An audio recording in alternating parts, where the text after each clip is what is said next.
నుంచి విడుదలైన మాజీ మంత్రి అంబటి రాంబాబుకు రాజమండ్రిలో ఘన స్వాగతం లభించింది. రాజనగరం మాజీ ఎమ్మెల్యే జక్కంపూడి రాజా కుటుంబ సభ్యులు ర్యాలీతో ఆహ్వానించారు. ఈ సందర్భంగా అంబటి రాంబాబు తీవ్ర ఆరోపణలు చేశారు.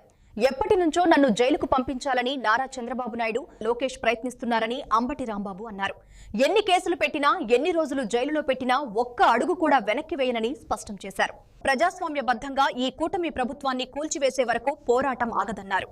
తమ ఇంటిపై గంటల తరబడి దాడి జరిగిందని, కార్లు, కార్యాలయం ధ్వంసం చేశారని ఆరోపించారు.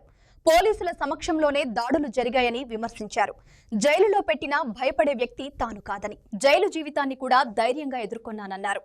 ఎప్పుడూ తప్పు చేయలేదని, తప్పు మాట్లాడితే పశ్చాత్తాపం చెందుతానన్నారు. వెళ్ళేటప్పుడు సంతోషమే, వచ్చేటప్పుడు సంతోషమే.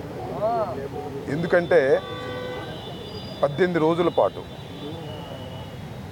ఆల్ ఆర్ బెయిలబుల్ కేసెస్ 18 రోజుల పాటు సెంట్రల్ ప్రిజన్లో ఉండవలసిన పరిస్థితి ఏర్పడింది.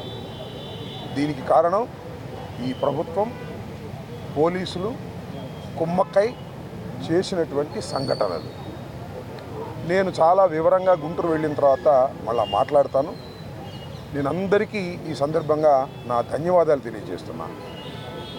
నాకు ఎవరైతే సపోర్ట్ చేశారో ఈ సంఘటనలో, ఎవరైతే మద్దతు పలికారో వారందరికీ నా హృదయపూర్వక ధన్యవాదాలు. అలాగే కొంతమంది మద్దతు పలకలేదు, వారికి కూడా నా ధన్యవాదాలు. వారు ఏమన్నారంటే పెద్ద మాట అన్నారు, దానికి కూడా నేను గుంటూరు వెళ్ళిన సమాధానం చెప్తా. అదేమన్నారంటే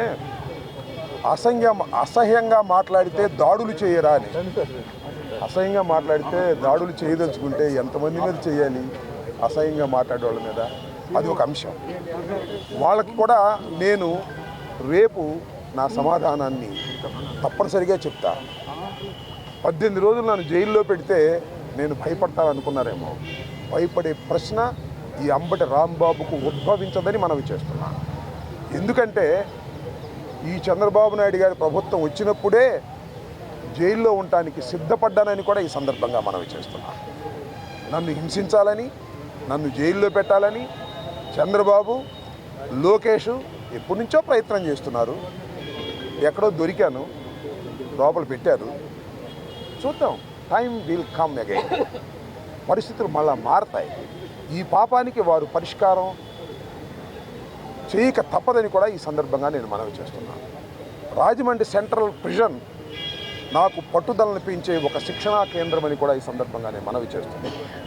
మరింత పట్టుదలగా, మరింత కసిగా ఎన్ని కేసులు పెట్టినా, ఎన్ని రోజులు జైల్లో ఉన్నా ఒక్క అడుగు కూడా వెనక్కు వెయ్యను. జగన్మోహన్ రెడ్డి గారి నాయకత్వంలో ఈ కూటమి ప్రభుత్వాన్ని ప్రజాస్వామ్యబద్ధంగా కూల్చేంత వరకు